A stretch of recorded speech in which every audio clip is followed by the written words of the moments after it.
The rain had been coming down for days, and the river had already swallowed half the town when I saw him, struggling, barely keeping his head above the churning water.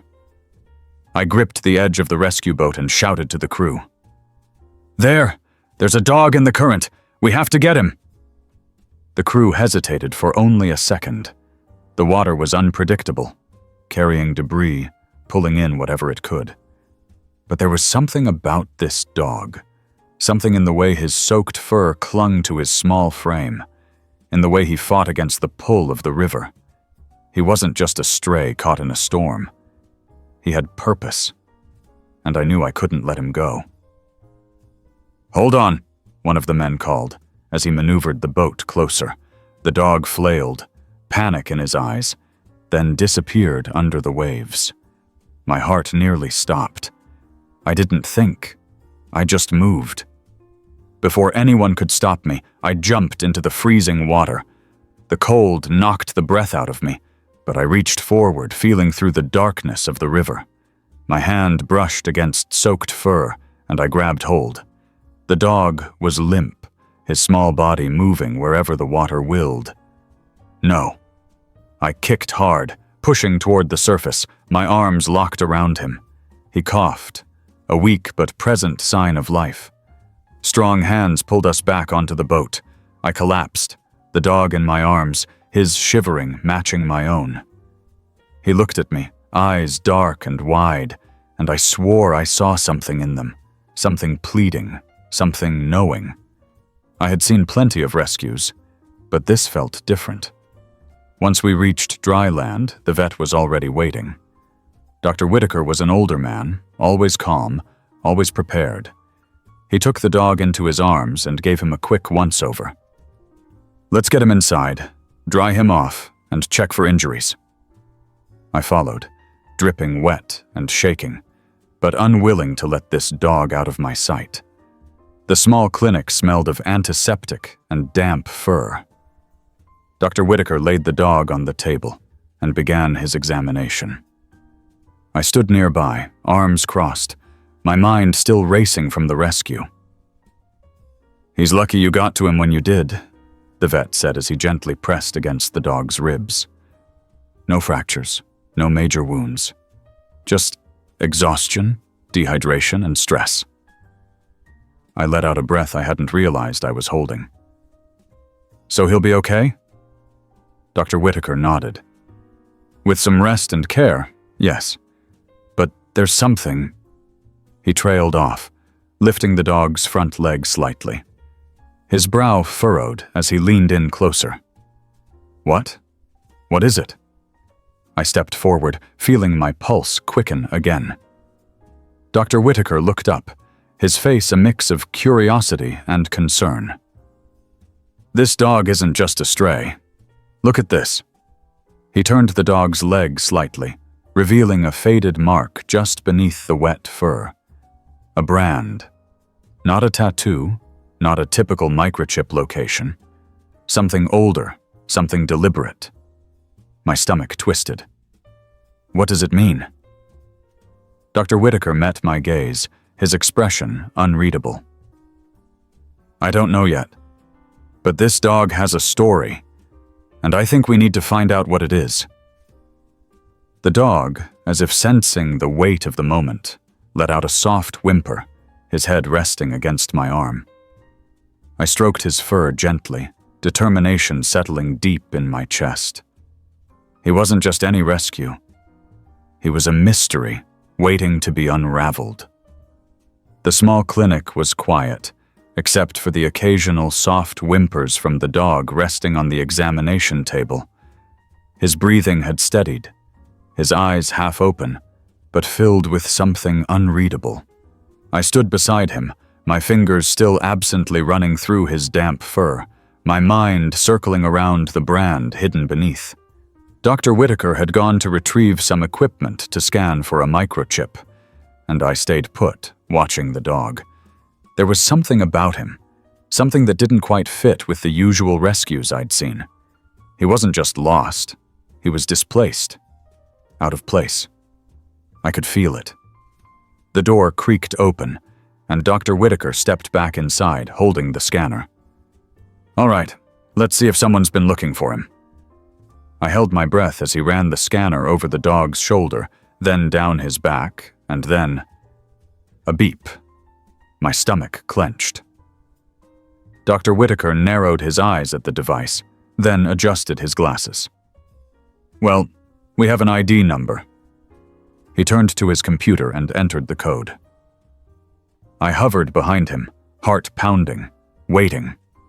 A screen loaded. A file appeared. Then Dr. Whitaker froze. I leaned in closer. "What is it?"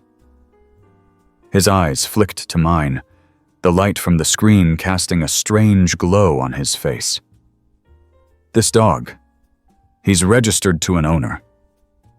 He hesitated, scrolling down.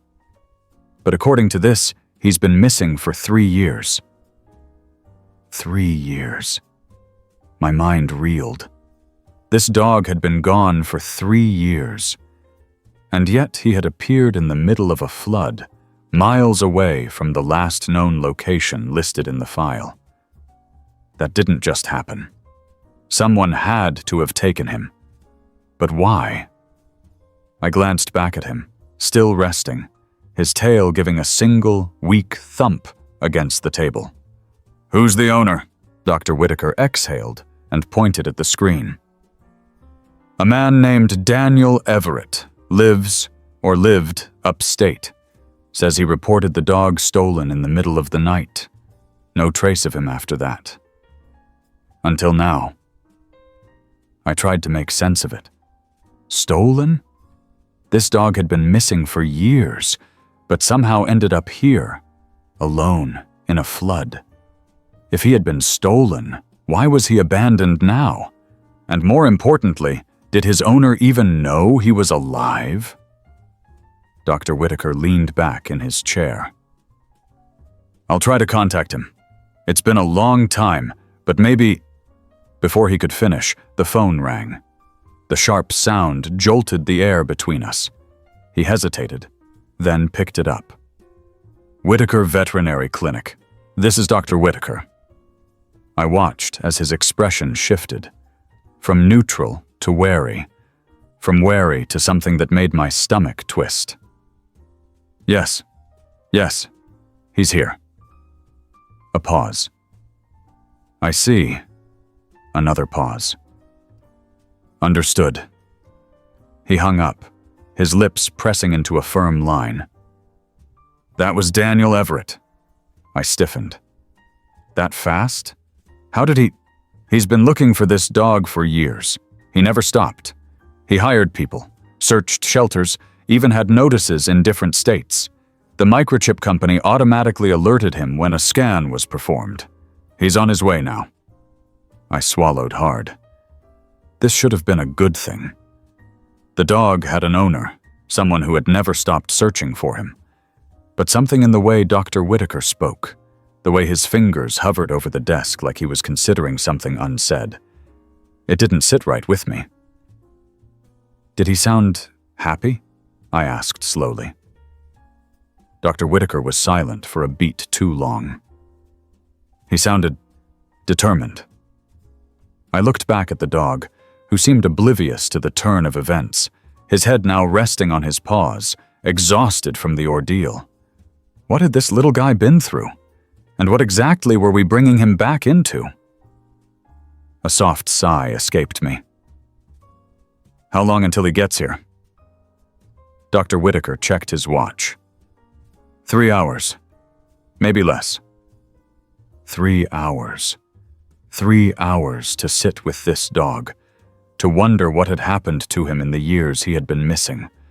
3 hours to figure out if we were doing the right thing.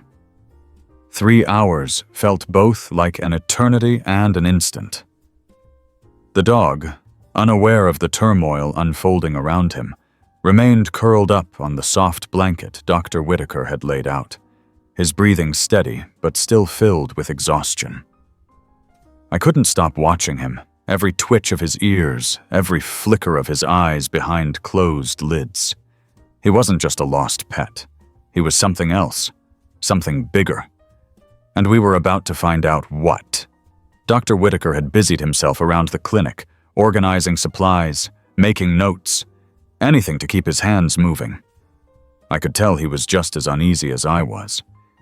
He might not have said it outright, but I could see it in the way his shoulders stiffened every time he checked the clock, in the way he kept looking at the door like he expected someone other than Daniel Everett to walk through it. I stepped out onto the front porch of the clinic, inhaling the damp air. The storm had passed, but the town was still in recovery mode. Streets were slick with runoff. Debris lined the sidewalks, and people were picking up the pieces of their lives. It felt strange that in the midst of all this chaos, the biggest storm I was dealing with was the one wrapped in a soaked, shivering bundle inside the clinic. A dark sedan pulled into the gravel lot. The engine cut, and for a few seconds, nothing happened. Then, the door opened, and a man stepped out. Tall, lean, with the kind of posture that suggested he was used to getting his way. His eyes locked onto mine immediately, and I felt my stomach tighten. He didn't smile. He barely blinked. Daniel Everett. He closed the car door and walked toward me with measured steps. Everything about him was controlled, precise.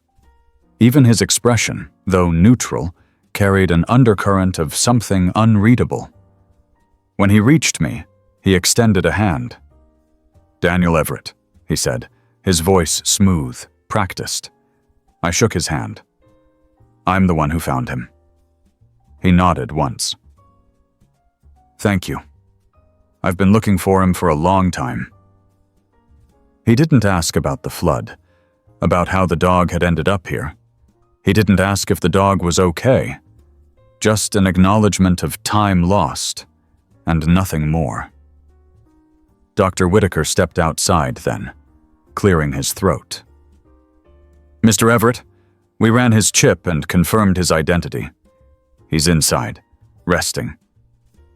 Everett's gaze flicked to the clinic, then back to me. "Take me to him." I hesitated.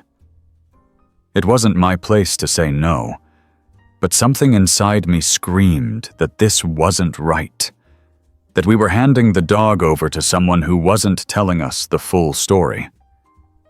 But what could I do? Legally, this was his owner. The dog belonged to him. I turned and led the way inside. The clinic was silent, except for the soft hum of the overhead lights. The dog hadn't moved much, but as we entered, his ears perked up slightly. He sensed something. I could feel it in the way his body stiffened, the way his breathing hitched just slightly. Everett stepped forward, kneeling in front of him. "Samson," he murmured. The dog didn't react the way I expected. No tail wag, no excited movement. Instead, his body tensed, his eyes darting between Everett and me. He remembered him, but not with joy. Dr. Whitaker must have noticed too because he cleared his throat. Dogs can sometimes react strangely after long separations. He might just need time. Everett barely acknowledged him. His hand reached out, brushing against the dog's fur.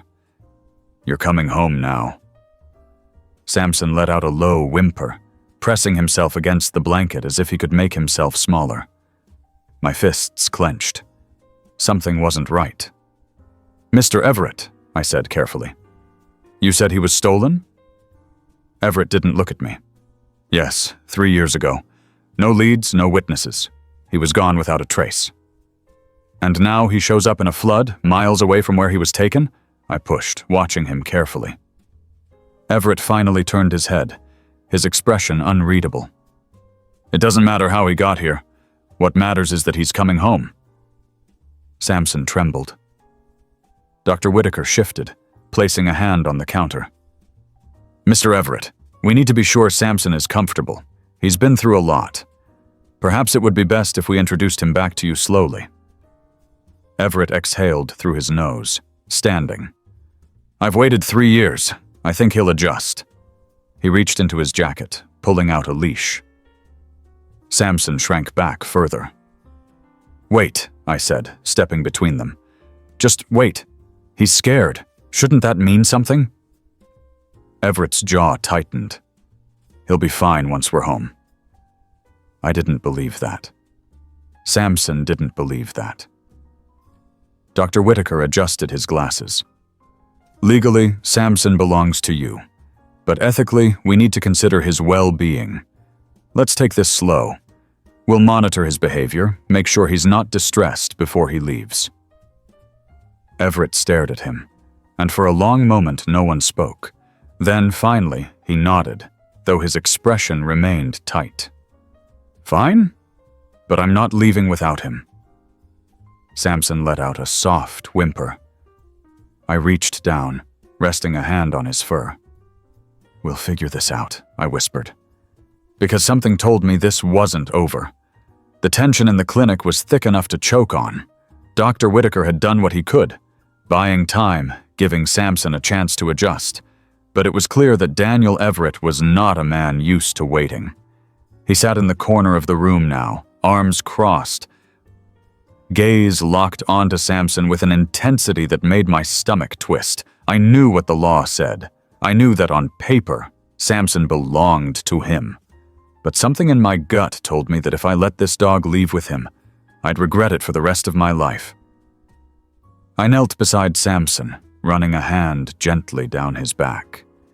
His muscles were taut, his breathing shallow. This wasn't reunion jitters. This was fear. Real, unmistakable fear. And yet Everett just kept watching him, unwavering, as if willing him to remember something, to comply. Dr. Whitaker cleared his throat, pulling me from my thoughts. "Mr. Everett, let's start by getting Samson used to you again. He's had a long journey. Pushing him too hard might make things worse." Everett's jaw tensed, but he nodded. "Fine. What do you suggest?" "For now, let's see how he responds to you at a distance. No sudden movements, no leashing him just yet. Let him come to you. If he recognizes you, he'll show it." I could feel the heat of Everett's frustration, but he didn't argue. Instead, he leaned back in his chair, exhaling sharply through his nose. "All right, let's see." I sat back on my heels, watching closely as Samson flicked his eyes toward Everett. His body was still tense, but he was watching him now, studying. A few seconds passed, then a minute. Samson sniffed the air subtly, his ears twitching slightly.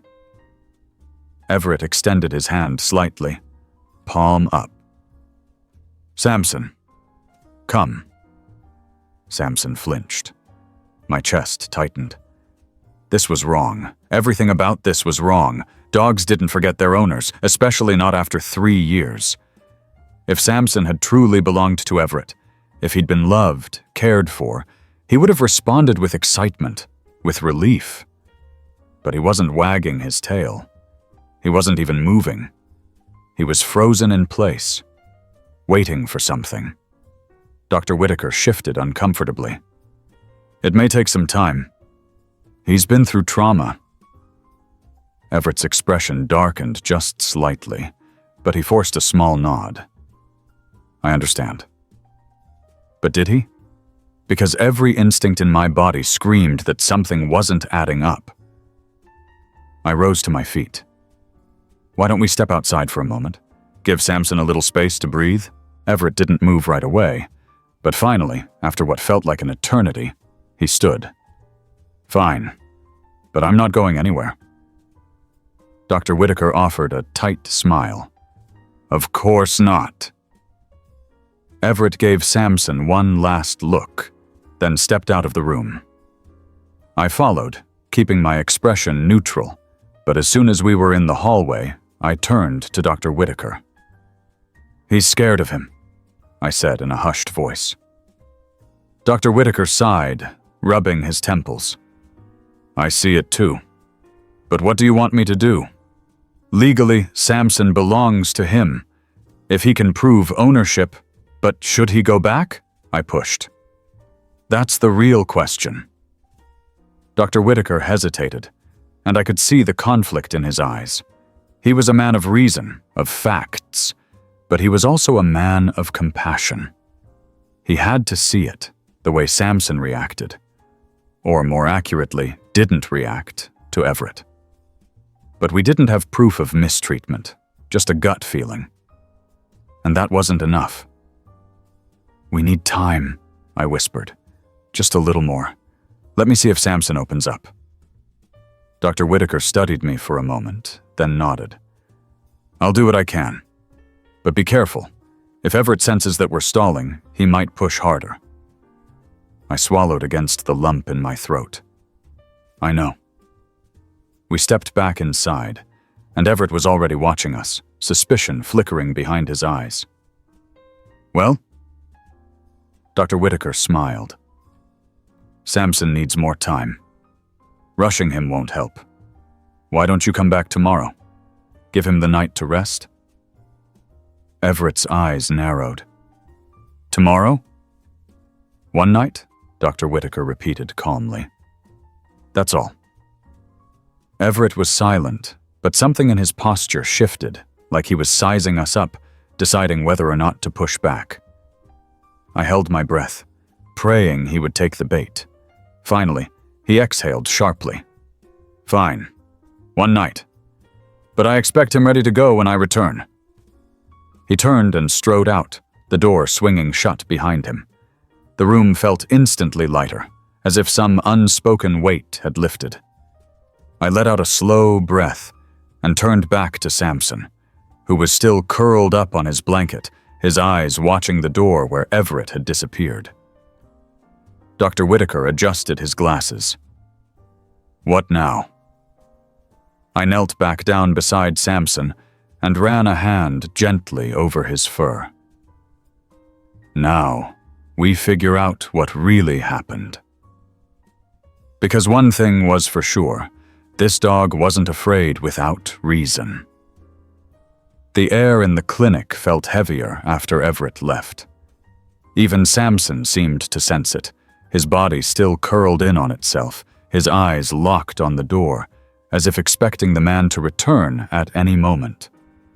I ran my fingers gently through his fur, my mind racing. We had bought time, but it wasn't much. One night to figure out what was really going on before Everett returned, expecting to take him home. Dr. Whitaker adjusted his glasses and sighed. I don't like this. Neither do I admitted. But there has to be a reason why Samson is acting this way. Dr. Whitaker hesitated. Fear isn't proof of anything. It's proof of something, I countered. Dogs don't forget. If he really belonged to Everett, if he had been happy there, wouldn't he be relieved? Wouldn't he be excited to see him? Dr. Whitaker exhaled, rubbing a hand over his chin. I suppose you have a point? I looked down at Samson, who was finally starting to relax under my touch. We need to find out more about Everett. There has to be something we're missing. Dr. Whitaker nodded. I'll see if I can pull up any records. Maybe there's something in the system. I stood up. I'll make a few calls. Dr. Whitaker disappeared into his office while I stepped outside, my phone already in hand. I knew exactly who I needed to call first, an old friend of mine, someone who had a knack for digging up information.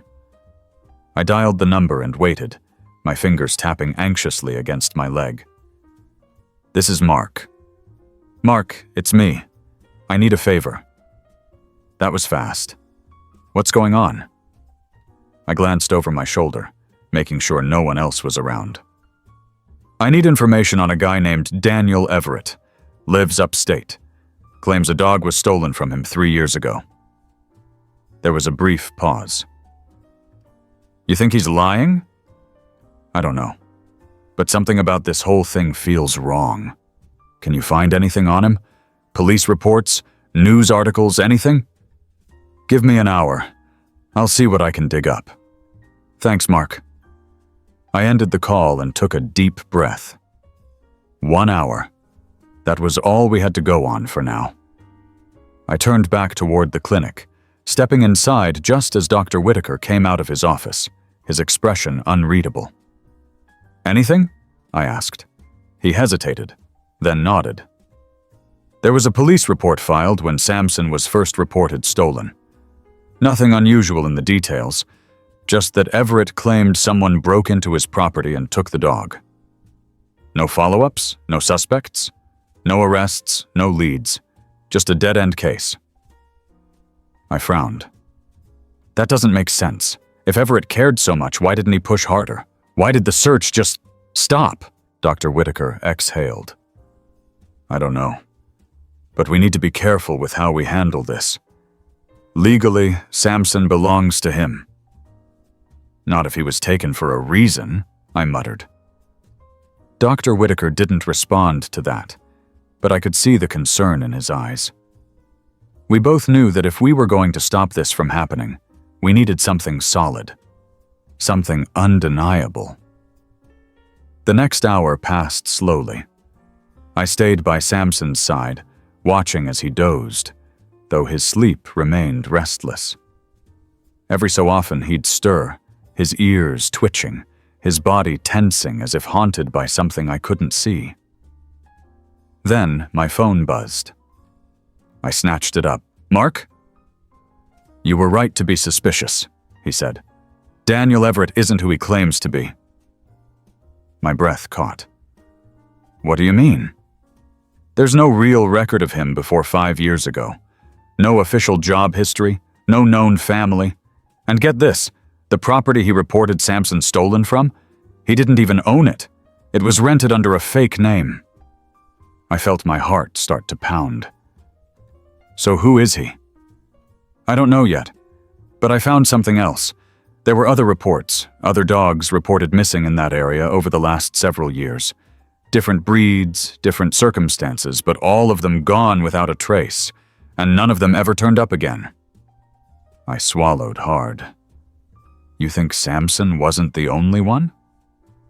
I think Everett is hiding something, and if you let him take that dog, you might never find out what. I nodded, even though Mark couldn't see me. I won't let that happen. I hung up and turned to Dr. Whitaker. We need to stall him longer. There's something off about this guy. Dr. Whitaker frowned. What did you find out? Everett doesn't exist. Not really. Everything about his history is fake. And Samson? He might not be the only dog he's taken. Dr. Whitaker's face darkened. That's serious. If he's involved in something illegal, we need proof, I finished for him. Enough to make sure he doesn't walk out of here with Samson. Dr. Whitaker nodded. Then we better find it fast. Because come morning, he's going to be expecting to take that dog home. I looked down at Samson, still sleeping fitfully. Not if I have anything to say about it. The night was restless. I stayed at the clinic, sitting near Samson's makeshift bed, listening to his soft breathing. Every so often he would stir, ears twitching, legs kicking slightly as if he were running in a dream.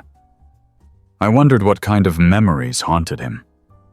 What had he seen in the years he had been missing? And how had he ended up in that flood, barely hanging on? Dr. Whitaker had gone home for the night, but I knew he would be back early.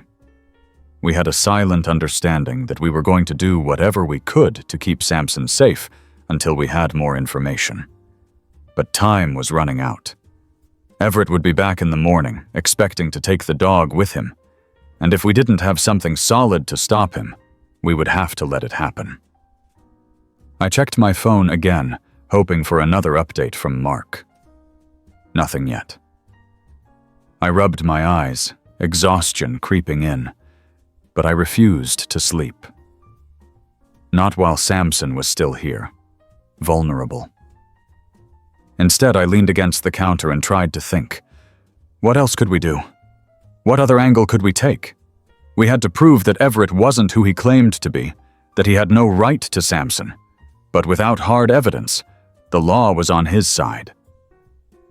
A soft whimper drew my attention back to Samson. He lifted his head slightly, his deep brown eyes watching me. I reached out and stroked his fur, offering what little comfort I could. "It's okay," I murmured. "I'm not letting anything happen to you." The door creaked, and I jumped slightly, but it was just Dr. Whitaker, back earlier than expected. He carried 2 cups of coffee, handing me one as he stepped inside. "Get any sleep?" "No chance," he sighed, taking a sip of his coffee. "I did some more digging when I got home. Tried to see if there were any reports of animal trafficking in the area, but nothing directly tied to Everett. It's like he's a ghost." I frowned. That's exactly what Mark said. There's no real history on him before 5 years ago. Dr. Whitaker exhaled. "That's not normal. Someone doesn't just appear out of nowhere. If we had more time, we could get the authorities involved, but we don't have time," I finished for him. "Everett's coming back today, and if we don't have a good reason to stop him, Samson goes with him." Samson's ears twitched at the mention of Everett's name, his body tensing again. That reaction alone told me everything I needed to know, but instinct wasn't enough to win this fight. We needed something real, something undeniable. Then my phone buzzed. My heart leaped into my throat as I grabbed it, seeing Mark's name on the screen. I answered immediately. "Tell me you found something." "I did," Mark said, his voice tight. "And you're not going to like it." Dr. Whitaker leaned in as I put the call on speaker. "Go on?" Mark took a breath. "Daniel Everett's real name is Thomas Avery. He changed it 5 years ago, right around the time Samson was stolen. But that's not the worst part. Before that, he was involved in an illegal breeding operation." My stomach turned. "What kind of operation?" "Not the kind you'd want to hear about," Mark said darkly. "Dogs bred and sold for fighting. He ran an underground kennel, moved locations constantly to stay ahead of the law. And get this, he was caught. But the case fell apart due to lack of evidence. Charges were dropped. A year later, he changed his name, relocated, and started fresh." Dr. Whitaker cursed under his breath. "That explains why there's no record of him. He erased his past." I looked down at Samson, who was now completely alert, watching me. If he was part of that, then why would he go through all this trouble to get Samson back? "That's what I don't know yet," Mark admitted. "But I wouldn't trust him. Not with Samson, not with any animal." I nodded, determination solidifying in my chest. "Then we can't let him take him." Dr. Whitaker's eyes were hard. "We need more than just suspicion." "Then we find more," I said. "We go back to the original case files. We find something that ties him directly to this. If we have proof that Samson was part of that operation, we can fight this." Mark sighed. "I'll keep looking, but you need to be careful. If Everett knows you're onto him, he won't just walk away." I swallowed hard. "I know." After ending the call, I turned to Dr. Whitaker. "What if we get Samson examined? If he was part of a fighting ring, maybe there's evidence of old injuries, something that proves what happened to him." Dr. Whitaker nodded. "That's a good idea. We need something physical. If we can prove he was abused, we might be able to make a case." We worked quickly, getting Samson onto the examination table. Dr. Whitaker ran his hands gently along Samson's frame, feeling for any signs of past trauma. It didn't take long before he frowned. "Feel this," he said, guiding my hand to a spot near Samson's ribs. I pressed down slightly and felt it. A faint ridge beneath his fur, the ghost of an old fracture that had long since healed. "That's not from running around in a backyard," I muttered. No, it's not, Dr. Whitaker agreed. It's consistent with blunt force trauma, likely from being kicked or struck. My stomach twisted. Samson had been hurt. Maybe not recently, but at some point in his past, someone had done this to him. And if Everett had been involved in a dog-fighting operation, I had no doubt who was responsible. Dr. Whitaker grabbed his camera and began taking photos. We document everything. If Everett tries to take him, we'll have something to show the authorities. I nodded, but my pulse was racing. We had a lead. We had something concrete. But was it enough? Then the clinic door rattled. A sharp knock echoed through the quiet space. My heart stopped. Dr. Whitaker looked at me. He's here. I stood, forcing myself to stay calm. Then let's make sure he doesn't get what he came for. Dr. Whitaker and I exchanged a glance before he set his camera down and straightened his shoulders. The knock on the clinic door sounded again, more forceful this time. Samson tensed on the examination table, his ears flicking backward, his body curling in on itself. Every instinct told me that if we let Everett take him, he wouldn't be safe. I stepped toward the door, inhaling deeply to steady myself. I had to play this smart. We couldn't accuse Everett outright, not yet. We needed to stall, gather more evidence, and find a way to make sure Samson never had to go back to him. I opened the door just enough to see Everett standing there, his expression controlled but tight. His dark eyes flicked past me, searching for Samson. "Morning," he said, his voice clipped. "I'm here for my dog." I blocked the doorway slightly. Samson had a rough night. Dr. Whitaker was just finishing his medical evaluation. We want to make sure he's fully recovered before releasing him. Everett's jaw ticked. I appreciate the concern, but I told you yesterday. I've waited 3 years for this. He belongs with me. I forced a small smile, keeping my voice steady. We understand that, but his well-being is our top priority. Would you mind stepping inside? Dr. Whitaker can walk you through his findings. He hesitated for a moment before nodding. I stepped aside, letting him enter. His gaze landed on Samson instantly. The dog let out a low whimper, shrinking back slightly on the table.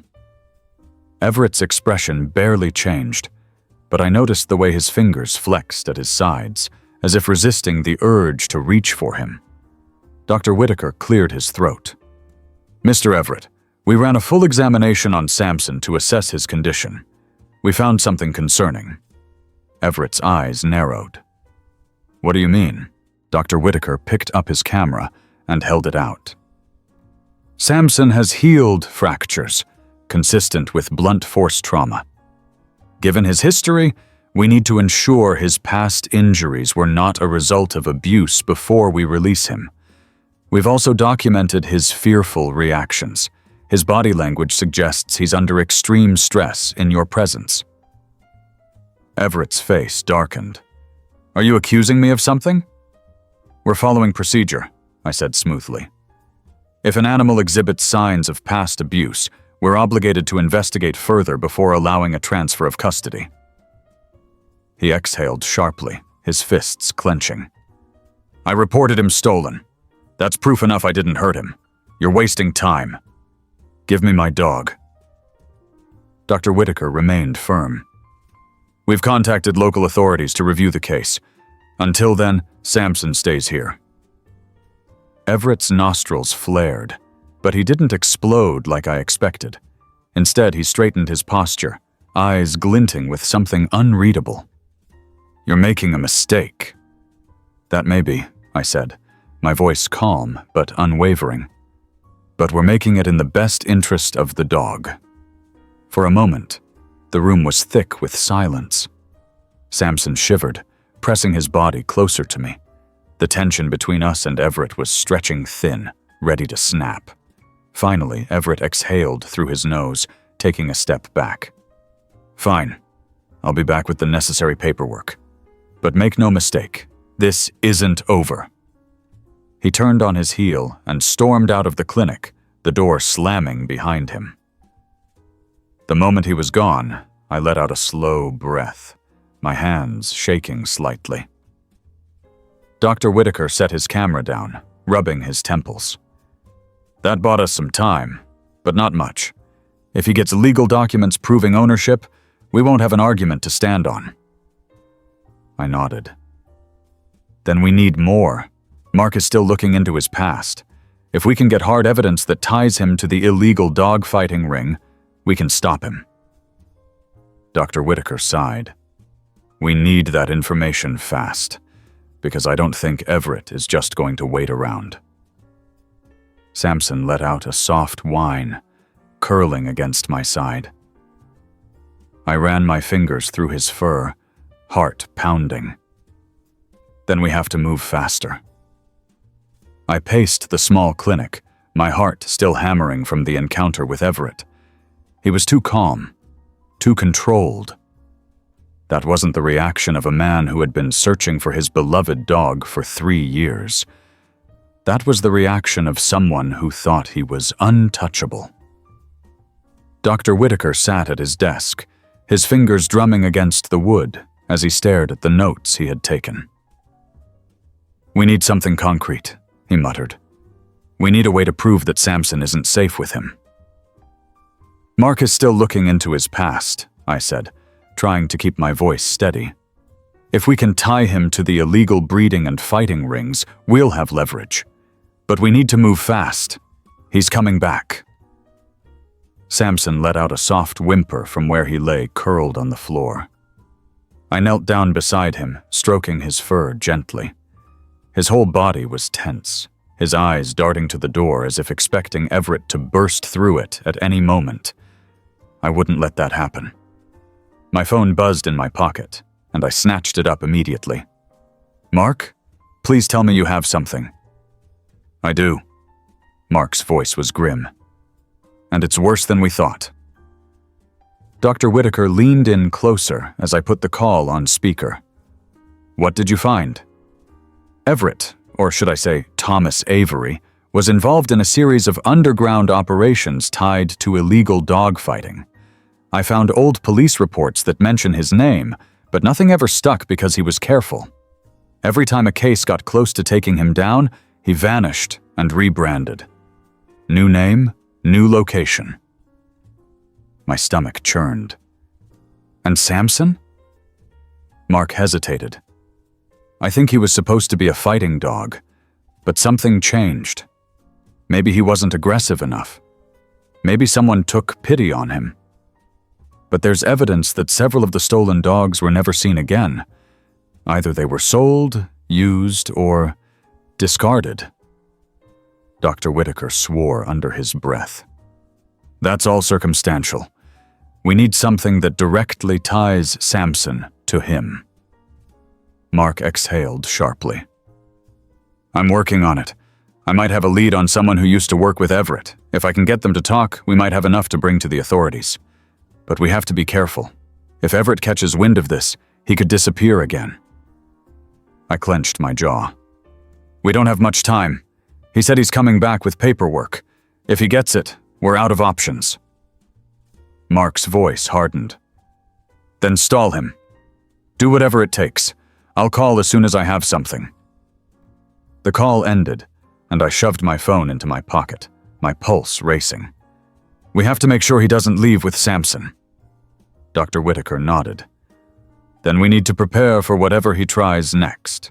We spent the next hour going through every medical record, every photo, every note we had on Samson's condition.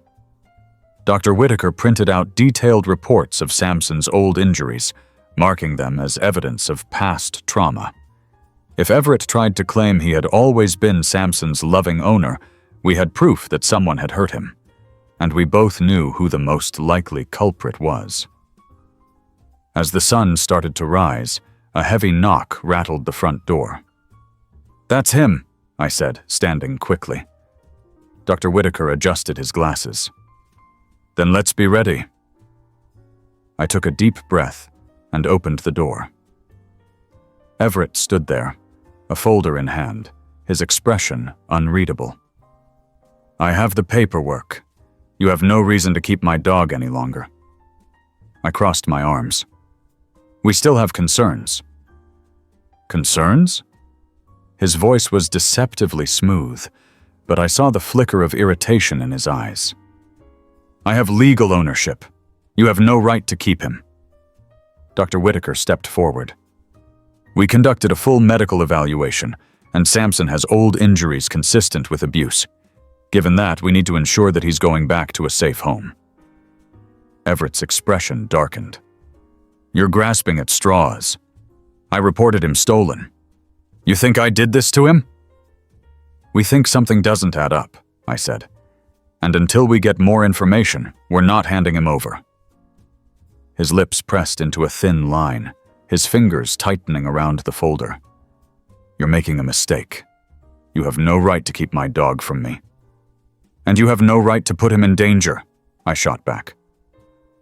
For a moment, neither of us moved. The air between us crackled with tension. Then, slowly, Everett's lips curled into something that wasn't quite a smile. "You're going to regret this." His voice was low, dangerous. "I'll be back. And when I am, I'm taking my dog, whether you like it or not." He turned and walked away, his footsteps crunching against the gravel. I watched him go, my stomach twisted in knots.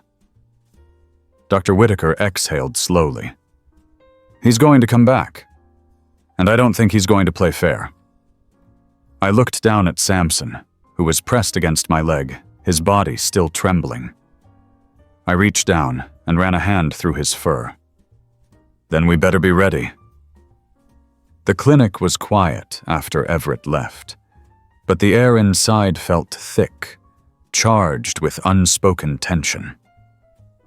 Dr. Whitaker and I exchanged looks, both of us fully aware that this wasn't over. Samson had curled up in the corner, his eyes half-lidded but still wary, his body rigid even as exhaustion pulled at him. He knew the danger hadn't passed. I ran a hand over my face, trying to steady my breath. "He's not going to stop." Dr. Whitaker nodded, his expression unreadable. "No, he isn't. And I don't think we have much time before he tries something else." I checked my phone for the 10th time in the last half hour, hoping for a message from Mark. Nothing. He said he was working on getting more information, but every second without an update made my skin crawl. We needed something, anything, that could keep Samson safe. "I don't trust that he's going to go the legal route," I said, breaking the silence. "He's too calm, too sure of himself. If he was planning to take this to court, he wouldn't have made that threat." Dr. Whitaker's jaw tightened. "Agreed. That was the warning before the storm. He wants us to know that he's in control." I glanced toward the front door, half expecting to see Everett's car parked outside, waiting. But the street was empty. For now. Samson let out a low whine, shifting uncomfortably. I crouched down beside him, rubbing his fur. "We're not letting him take you. I promise." The door to the clinic suddenly rattled, the sharp noise making my breath hitch. Dr. Whitaker and I locked eyes. Then he moved toward the door cautiously, peering through the small window. "It's Mark," he said, opening it quickly. Mark stepped inside, his face set in a grim line. He looked between the two of us before his gaze landed on Samson. "We have a problem, a big one." "Tell me you found something," I said. Mark nodded, but his expression didn't ease. "I found plenty. Enough to prove that Everett, Avery, whatever name he's using, is dirty. He was tied to multiple illegal breeding and fighting rings, all of them operating under different shell names. They were careful, but a few people who used to work with him got caught up in separate charges. I found one guy willing to talk, and his story was bad. Really bad." My stomach churned. "What about Samson? Was he one of the stolen dogs?" I can't say for sure, Mark admitted. But there's a pattern. Dogs that weren't aggressive enough were either abandoned or worse.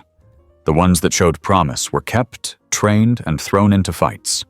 Samson's lucky he wasn't the latter. But here's the real problem. Everett's name isn't on any of the official documents. He's been a ghost in all of this, careful not to leave a direct trail. I exhaled sharply. So we still don't have enough to take him down. Mark shook his head. Not yet. But the guy I talked to said something else. Everett doesn't let go of what he considers his property. If he thinks Samson is his, he'll find a way to take him. And he won't wait for paperwork. Dr. Whitaker frowned. Then we need to move Samson somewhere safe, somewhere he can't reach. I nodded. Agreed. But where? He's already watching us. He'll expect us to try something. Mark rubbed the back of his neck. I have a friend who works with a rescue network. They specialize in getting animals out of dangerous situations. If we can get Samson to them, they can keep him off the grid. That's risky, Dr. Whitaker said. Everett could claim we're the ones stealing him, and if he gets authorities involved before we have proof, we could lose any legal ground we have. I clenched my jaw. Then we have to be smart about it. We have to make sure he disappears the right way. Mark hesitated, then nodded. I can set it up, but we'll have to move fast. My contact can take him tonight. I looked down at Samson, his eyes wary but trusting. He had been through so much, and now we were asking him to trust us again, to go somewhere new, to leave behind everything familiar. But if we didn't, he would end up back in Everett's hands. Dr. Whitaker exhaled slowly. We should start getting things ready. If Everett really is planning something, we need to be ahead of him. Mark glanced toward the window. And we need to be careful. If he's watching, he'll notice any sudden movements. I nodded, my heart pounding. Then we make sure he doesn't see a thing. The night settled in too fast, bringing an eerie stillness that only amplified the weight of what we were about to do. Samson lay curled at my feet, unaware of the full extent of what was happening, though his body remained tense, ears flicking at every distant sound outside. He was waiting, listening, just like we were. Dr. Whitaker double-checked the paperwork on his desk, his fingers drumming against the wood. Are you sure about this? Once we do this, there's no undoing it. If Everett figures it out, we're looking at a legal mess. We don't have a choice, I said. If we wait, we lose Samson for good. Mark had left an hour ago to make the arrangements with his contact. The plan was simple. Get Samson out under the cover of darkness, transport him to a secure rescue, and make sure Everett never found him. But it had to be seamless. No mistakes. Mark finally called. I picked up before the second ring. Is it set? Yes, he confirmed. But there's a problem. My stomach clenched. What kind of problem? Everett's watching the clinic. I spotted his car parked down the street. He's waiting to see what you do. If you move now, he'll know. Dr. Whitaker let out a breath. Of course he is. He knows we're stalling. How do we get around it? I asked, rubbing my temple. We can't just wait him out. We need a distraction, Mark said. Something that gets his attention away from the clinic long enough to get Samson out. I thought fast. What if we make it look like I'm taking Samson for a normal walk? Too risky, Mark said immediately. If he sees you leaving on foot, he'll follow. We need something bigger, something that forces him to move. Dr. Whitaker snapped his fingers. A false lead. If he thinks Samson is somewhere else, he'll go after it. I nodded, the plan forming in my head. Mark, do you have someone who can call in a sighting of Samson somewhere far enough to make him take the bait? I can arrange it, Mark said, but it has to be believable. He needs to think Samson is really there. Then let's make it believable, I said. Have them say they saw a dog that matches Samson's description wandering near the old industrial park. It's isolated enough to make sense, but not too far that he won't think it's possible. Mark agreed. I'll have the call placed in 10 minutes. Be ready. The moment he moves, you get Samson out. Dr. Whitaker and I nodded to each other, the silent agreement settling between us. We were all in. Samson stirred, lifting his head to look at me. I placed a reassuring hand on his fur. Just a little longer, buddy. We're getting you out of this. The next 10 minutes felt like an eternity. Then my phone buzzed again. He took the bait, Mark said. His car just peeled out of the area, heading toward the industrial park. That's our window, I said, standing fast. We move now. Dr. Whitaker grabbed Samson's leash, but I shook my head. No leash. We carry him to the car. No time to risk anything. He nodded, and we moved quickly. I scooped Samson into my arms, his body tense, but trusting. Dr. Whitaker locked up behind us as we hurried to my car parked in the alley behind the clinic. The streets were quiet, no sign of Everett's car anywhere. We slid inside and I placed Samson gently on the passenger seat before starting the engine. Drive fast, but not suspiciously, Dr. Whitaker warned. We can't get pulled over. I swallowed the lump in my throat and eased onto the road. Every shadow felt like a threat. Every pair of headlights in my mirror made my heart pound harder. I turned down a side street, then another, making sure we weren't being followed. 15 minutes later, we reached the meeting point. Mark was already there, standing beside a nondescript SUV with tinted windows. A woman stood next to him, her eyes scanning the area cautiously. This is Ava, Mark introduced. She's with the rescue. She'll take Samson from here. Ava crouched down, speaking softly to Samson. Hey, sweetheart. You're safe now. Samson sniffed her hand before hesitantly leaning in. I felt my chest tighten. He didn't want to leave us, but this was his best chance. I knelt beside him, running a hand over his fur one last time. You're going to be okay. They'll take care of you. Samson whined softly, but let Eva gently guide him toward the SUV. I forced myself to step back.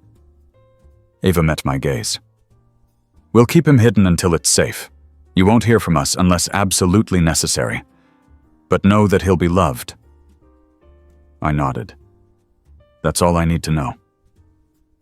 The SUV pulled away, disappearing into the night. I let out a long breath, the weight of it all hitting me at once.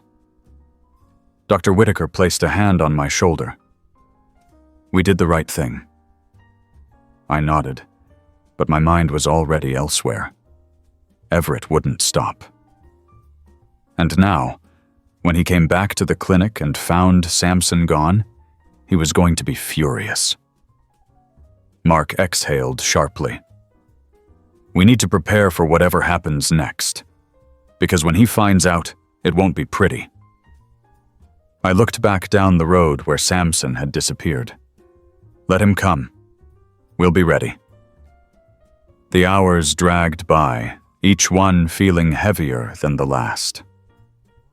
After Samson was safely on his way with Eva, Dr. Whitaker and I stayed at the clinic, trying to anticipate Everett's next move. Neither of us said much.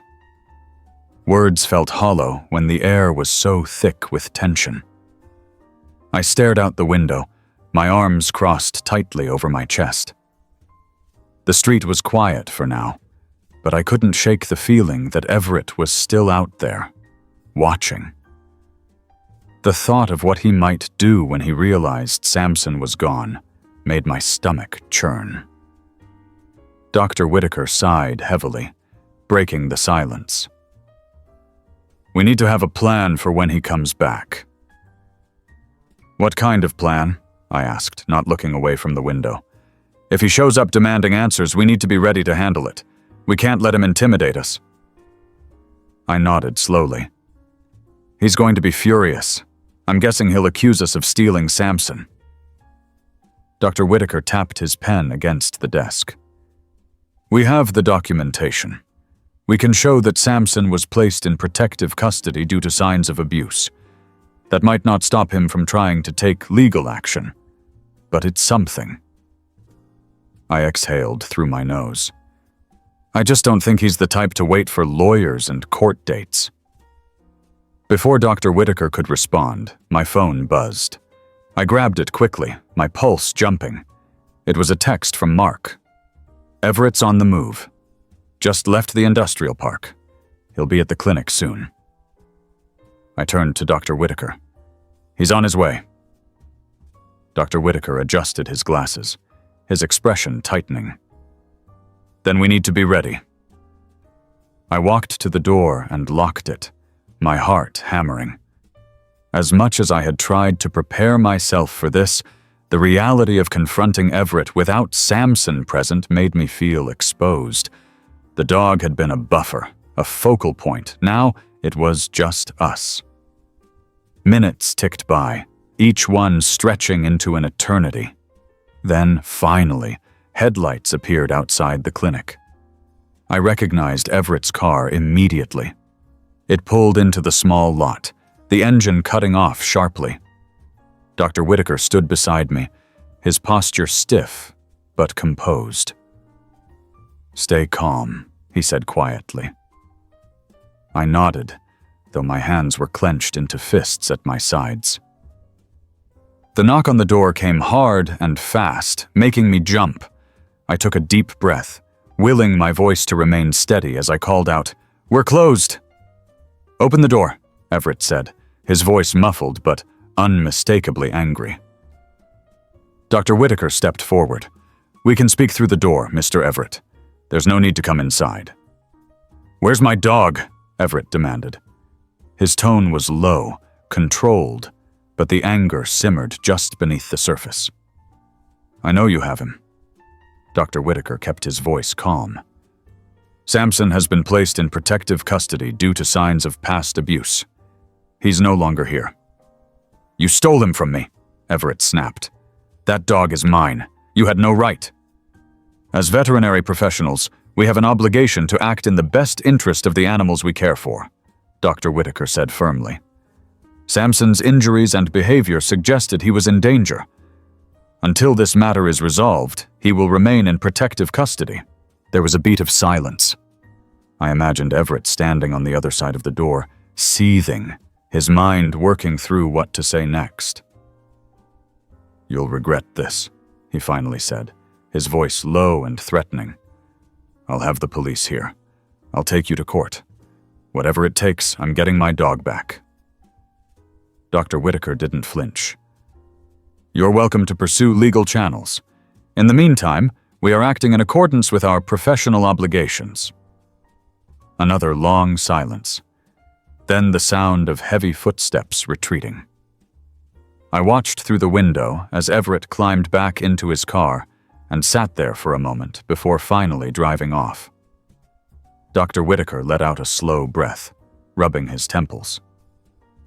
He's not giving up.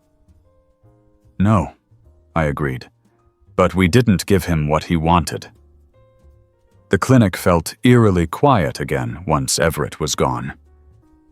I knew this wasn't the end of it. He'd be back, or he'd find another way to come after us. But for now, we had done what we could. Samson was safe, at least for the moment, and that was all that mattered. Hours passed after Everett's departure, but the tension in the clinic didn't ease. Dr. Whitaker and I stayed vigilant, taking turns watching the road outside, knowing Everett's threats were more than just words. I kept my phone close, waiting for updates from Mark. He had said he'd dig deeper into Everett's history, but so far, there had been no new leads. Samson might have been safe for now, but my gut told me this wasn't over. Everett's controlled demeanor hid something dangerous. He wouldn't back down just because we had stonewalled him. I replayed his parting words in my head. "You'll regret this." The quiet rage in his voice wasn't just a bluff. He was already planning his next move. He's not going to let it go, Dr. Whitaker said, echoing my thoughts. He leaned against the counter, rubbing his temples. We need to be prepared for when he comes back. He's already tried intimidation, I said. If that doesn't work, what's next? Dr. Whitaker frowned. He might try legal action. He could call the police, claim we've stolen Samson. Even if it doesn't hold up, it would bring more attention to the situation. I nodded slowly. That's a risk. But there's also the chance he won't wait for the law. He might come after us directly. Dr. Whitaker straightened, his expression hardening. If he does, we won't be caught off guard. We'll document everything, every encounter, every threat. If he steps out of line, we'll have evidence. I agreed, but a pit of unease still settled in my stomach. We need more than just documentation. We need to find something that stops him for good. As if on cue, my phone buzzed. Mark's name appeared on the screen, and I answered quickly. Mark? I found something, he said, his voice tight. And it's not good. Dr. Whitaker stepped closer, listening in as I put the call on speaker. What did you find? Everett's real name, as we know, is Thomas Avery, Mark began. He's been tied to multiple illegal operations, dogfighting, breeding, even smuggling rare breeds for black market sales. But here's the kicker. There's a pattern. Every time someone gets close to exposing him, they end up backing off, either because they're threatened or because the evidence disappears. Disappears, Dr. Whitaker echoed, his voice sharp. Court records, witness statements, even entire case files, Mark said. It's like he has someone on the inside, cleaning up his messes. That's why he's never been convicted. I felt a chill run down my spine. So you're saying we're up against more than just him? He has connections. Exactly, Mark confirmed. And that means we have to be careful. If he knows we're digging, he'll come after us. We're already in his sights, I said. What else did you find? Mark hesitated. There's one more thing. I found a name, someone who used to work with him, a handler who got out before everything went south.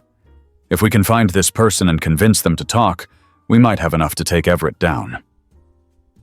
Dr. Whitaker and I exchanged a look.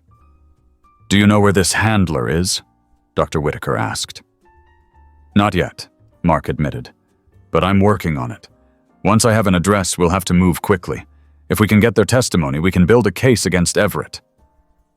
I nodded, determination hardening inside me. Keep us posted. We'll be ready. After the call ended, Dr. Whitaker let out a long breath. A handler might be the key.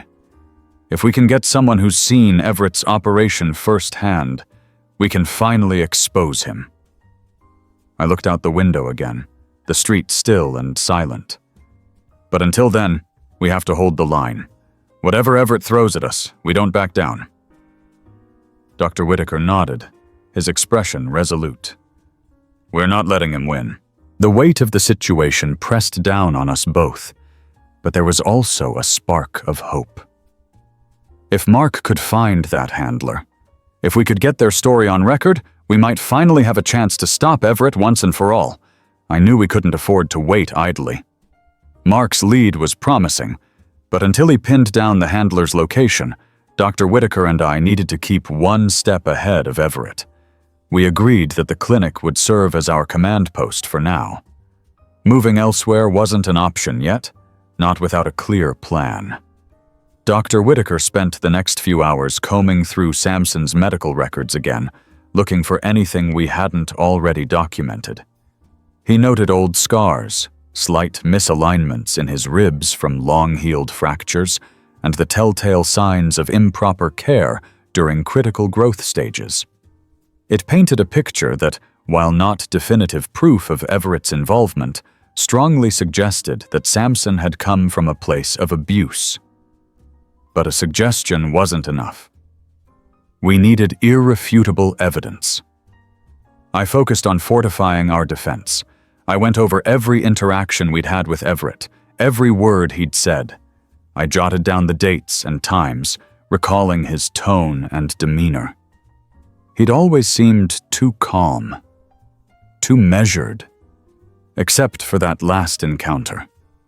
It had been the first time he'd truly lost his composure, his anger slipping through the cracks of his otherwise calculated exterior. That anger worried me. It told me that he was growing desperate, and desperate people made dangerous decisions. When night fell again, Mark finally called. I picked up immediately, Dr. Whitaker looking up from his notes to listen in. "I've got something," Mark said without preamble. "The handler's name is Ray Pearson. He used to be one of Everett's top guys before everything fell apart. I tracked him down to a small town about an hour north of you. He's been laying low, but I think he might talk if we approach him the right way." Dr. Whitaker leaned closer to the phone. "What's the best way to approach him?" "Pearson's been burned before," Mark said. "He won't open up if he feels threatened. You need to make it clear that you're not here to turn him in, but to expose Everett.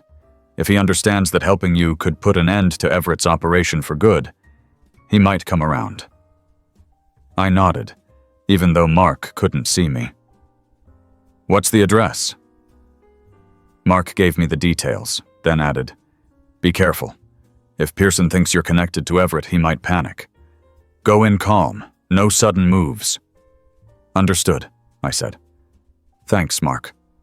After the call ended, Dr. Whitaker and I quickly packed up what we might need: notes, a camera, and a recorder to capture Pearson's statement if he was willing to talk. Samson was safe with Eva, so we didn't have to worry about his immediate safety. But that didn't mean our actions tonight wouldn't have consequences. We drove out under the cover of darkness, the road stretching ahead of us like a quiet promise. I kept my grip firm on the steering wheel, my mind running through what I'd say to Pearson. If he was as wary as Mark suggested, it would take careful words and a lot of patience. When we reached the small town, it was nearly midnight. The streets were deserted, only a few dim lights shining from the windows of old weathered houses. Mark's directions led us to a run-down trailer on the edge of town, set back from the road and surrounded by overgrown weeds. We parked a short distance away, not wanting to startle Pearson by pulling up right outside. I turned to Dr. Whitaker. "You ready?" He nodded. "Let's hope he's willing to talk." We approached the trailer cautiously, stepping softly on the gravel driveway. I knocked on the door lightly, then stepped back. The sound of movement inside made my pulse quicken. After a moment, the door opened a crack, and a man's face appeared. He looked older than I'd expected, his weathered features marked by years of stress and caution. His eyes narrowed as he took us in. "Who are you?" he asked, his voice low and suspicious. "Mr. Pearson?" I said. "We're not here to cause trouble. We need your help." "Help with what?" he snapped. "I don't know you." Dr. Whitaker stepped forward slightly, his tone calm. "We're trying to stop Everett. We know you used to work with him. We know you saw what he did. If you can give us any information, we might finally be able to shut him down." Pearson's eyes flicked between us, his hand still gripping the door tightly. "Why should I trust you?" "Because we're not here to expose you," I said.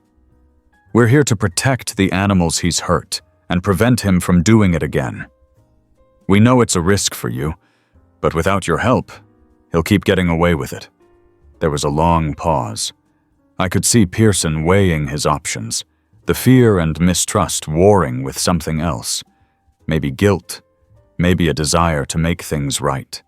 Finally, he opened the door a bit wider. "Come inside, but keep your voices down." We stepped into the small, dimly lit trailer. It smelled of stale air and cigarette smoke, and the furniture was old and worn. Pearson gestured for us to sit at a tiny table, then dropped into the chair across from us.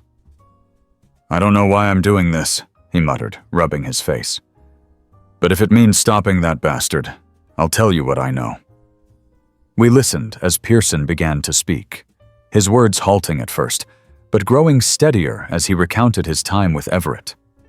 He described the hidden kennels, the brutal training sessions, and the network of buyers and sellers that Everett had cultivated. He explained how Everett had kept his name off official documents, using intermediaries and false identities to shield himself from legal repercussions. And he confirmed what we had suspected all along. Everett's operation wasn't just about profit. It was about control, power, and a complete disregard for the lives of the dogs he exploited. By the time Pearson finished, my hands were clenched into fists under the table. Hearing it all laid out in detail made my blood boil. But it also gave us something we hadn't had before. A first-hand account from someone who had been on the inside. "If you're going to use this," Pearson said, his voice tired but firm, "you'd better make it count. I don't want to stick my neck out just to see him walk away again." Dr. Whitaker nodded solemnly. "We will." We left the trailer just as quietly as we had arrived, the weight of Pearson's words hanging over us. As we drove back to the clinic, I felt a renewed sense of purpose. We had what we needed to fight back, to expose Everett for what he truly was. But I also knew this wasn't the end. Everett would come after us, and we needed to be ready for whatever came next. As we pulled into the empty lot behind the clinic, I glanced at Dr. Whitaker and saw the same determination in his eyes that I felt in my chest. This wasn't over, but we had finally found our way forward. After returning to the clinic, we reviewed everything we had collected from Ray Pearson. His testimony, though informal, was detailed and painted a chilling picture of Everett's operation. We had descriptions of the kennels, accounts of how the dogs were trained and traded, and a solid timeline of events. It wasn't just circumstantial anymore. We had direct evidence from someone who'd seen it all. Dr. Whitaker leaned back in his chair, rubbing his temples. "We need to get this to the authorities immediately. If we can present this along with Sampson's medical records, we might have enough to finally take Everett down." I nodded, my mind racing through the steps we'd need to take. "Mark should know who to contact. I'll give him a call now and let him know what we have." As I dialed Mark's number, the weight of the past days began to ease just slightly. We'd come so far, and now we had a real shot at stopping Everett for good. Mark picked up on the first ring. "Tell me you got something." "We got everything," I said. Ray Pearson talked. He confirmed everything. Everett's breeding rings, the smuggling operations, the abuse. We've got the testimony, and it matches Sampson's medical records. There was a brief silence on the other end. Then Mark exhaled sharply. "That's what we needed. I'll set up a meeting with my contact at the DA's office. You two need to get here as soon as possible. Bring all the documents, the photos, everything." "We'll be there," I said. After hanging up, I turned to Dr. Whitaker. "Mark's arranging a meeting with the DA. He thinks this will hold up." Dr. Whitaker nodded, his relief evident. "Then we've got no time to lose. Let's get everything together." We spent the next hour carefully organizing our materials. Dr. Whitaker printed extra copies of Sampson's medical records, and I double-checked the recordings of Ray's testimony. We packed it all into a secure case, knowing that if Everett ever found out what we were carrying, he'd do whatever he could to stop us. As we drove into the city, the tension began to build again. I couldn't help scanning every car behind us, every side street.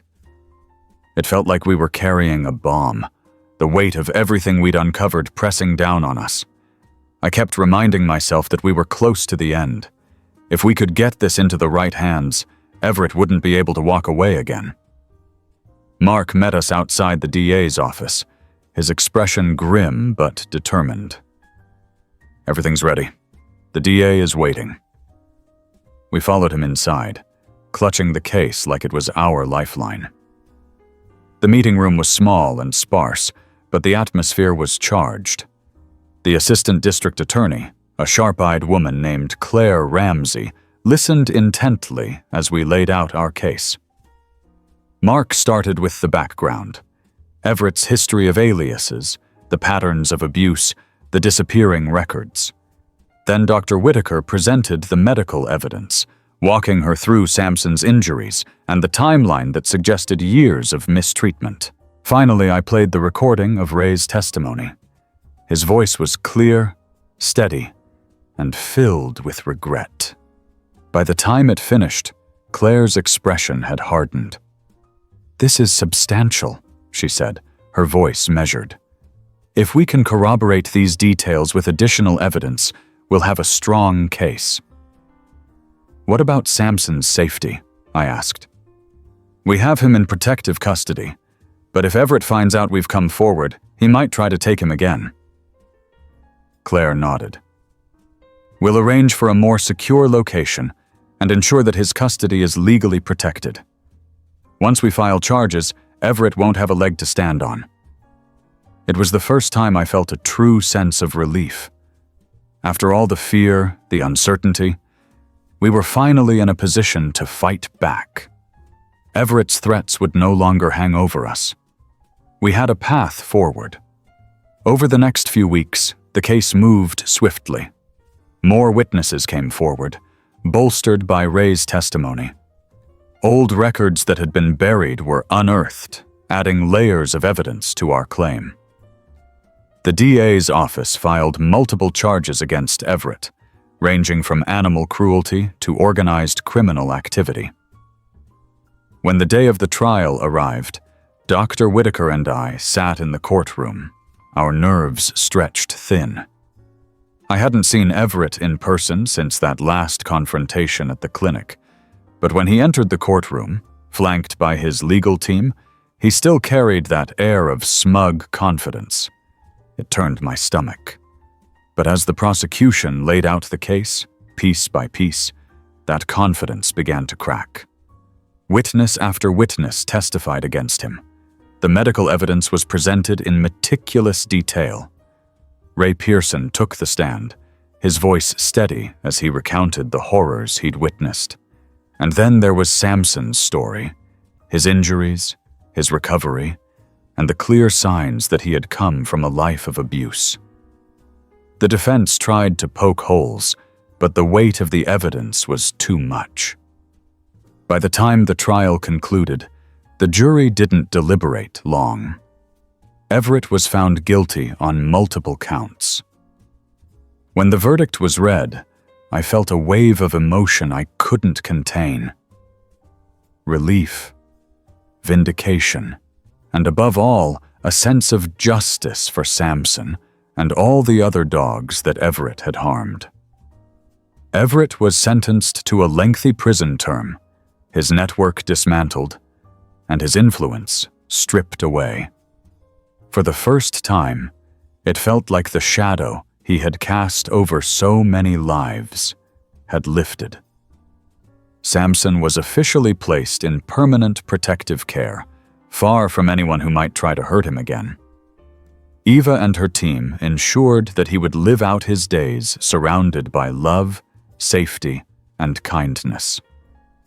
Dr. Whitaker and I stayed in touch with them, receiving occasional updates. Hearing about Samson's progress, his newfound comfort, and his growing trust in the people around him was all the reward we needed. Looking back, it was clear that saving Samson had been more than just rescuing a single dog. It had been a fight for justice, a battle against cruelty, and a reminder of the resilience that animals, and the people who care for them, can have. Everett's conviction didn't erase the past, but it ensured that the future would be different. And that was a victory worth everything we'd been through.